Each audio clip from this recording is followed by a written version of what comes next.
Welcome to another special edition. We've got another feature for you where we're going to talk about one car.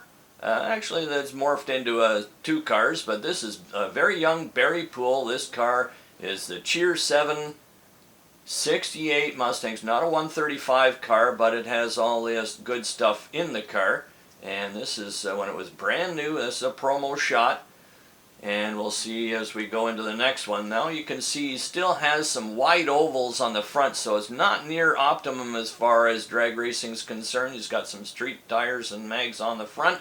This is at National Trail in Columbus, Ohio, so they traveled a lot. You can see he's got an automatic in this version. They swapped around quite a bit until they found their comfort zone, which was obviously with the 4-speeds. Here is a kind of a blurry shot, but it bears note that you can see the evolution of the car. Now he's got a stick in the car again, and he's got some much bigger rear tires and some skinnies on the front, so you can see a lot more sponsor decals on it as they progress through the ranks. There you go, he's at Indy now, and he's racing somebody in a big dart, and also back with the automatics. It looks like we're going back and forth. I apologize for that. This still the smaller tires and the street tires on the front too, so we'll go continuing on. Now it's got the famous, I mean, you can spot these graphics from outer space. A fantastic job. Also now with John Elliott behind the wheel. Barry's passed the torch on to John here, and they felt that John would be better with an automatic. You can see it's a Super G automatic car. And of course, John didn't get any kind of success with it. They put a stick in it, and the rest is history. Here we go. You can still see Barry Poole on the driver's door. He was still driving it when it was brand new, but that was very short-lived. John Elliott jumping into this car very shortly after it was painted these colors. Here we go. John launching it. He's dropping the hammer. They didn't wind him up too high, but it would be all depending on track conditions, anywhere from 4,500 to about 6,000 dropping the hammer. No two steps or anything back in those days. And we see a nice right-up racing against George Constantine in his 69.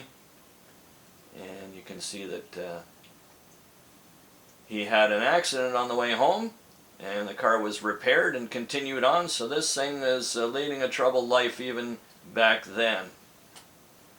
And here's a later version. This is 1971. Lots of sponsor decals on it. John's won national events with the car already as a Super F car. And as we wind through 1971, we see another one here at St. Thomas. So you can see the constant evolution. And here he's got a shorter rear tire on it to see if they could get out of the gate a little harder. That's Barry watching the action. I like the nice comet in the background, pure stalker. And they're so famous they made the Ford of Canada Racing News, and we're going to make a special story on these newspapers as well. We've got a nice collection of them. They were not factory sponsored, but they did so well. They garnered all kinds of coverage for Ford of Canada and Ford of US, and they regularly beat up on all the very best factory sponsored Ford guys in their own backyard. They traveled down and beat them up on their own soil. So they were extremely competitive and very deserving of being in the Canadian Drag Racing Hall of Fame.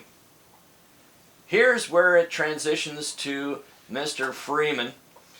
Freeman was high up in Consolidated Fast Freight, hence the sponsorship. So you can see he bought the car and the trailer, and basically all he did was take all the lettering off it and repaint the black stripes the same color red. This is at Toronto International. Here we are at San Air as he's continuing to run the car. He's got more contingency decals on it now. I love just looking at all the special cars in the background. You can tell this is the lanes at San Air. And this is very late in the game. You can see even more sponsor decals on it. So Dave also picking up New Trend Auto Service. I'm not sure what they did, but this is very shortly before the famous rollover. That's what's left of it. They were around Grimsby and they had another accident, and it rolled many times, basically destroying the car. Here's a view of the front, and it's pretty much toast at this point. Rare car, and so what they did is they took all the components that they could save out of this car, the rear end, the gears, anything, the motor, transmission, anything they could save, and put it in this car. 69 ragtop. Now you can see it's got an automatic, but it will move back and forth between a stick car and an automatic car as well. This is as they got it. Different hood on it. It was a white car with a black top. And then we move into painting it Freeman / Sandy Elliott colors. And painted the roof as well. And this is now back to a stick car, also with a shaker hood. It ran without a shaker hood as well. And this is what it became, the Swick machine out of Grimsby. And they repainted it again. They painted the ragtop black. George Swick at the switch, now classed as a super stock I car. And that's as far as I know of the evolution of this car. We don't know anything else about it.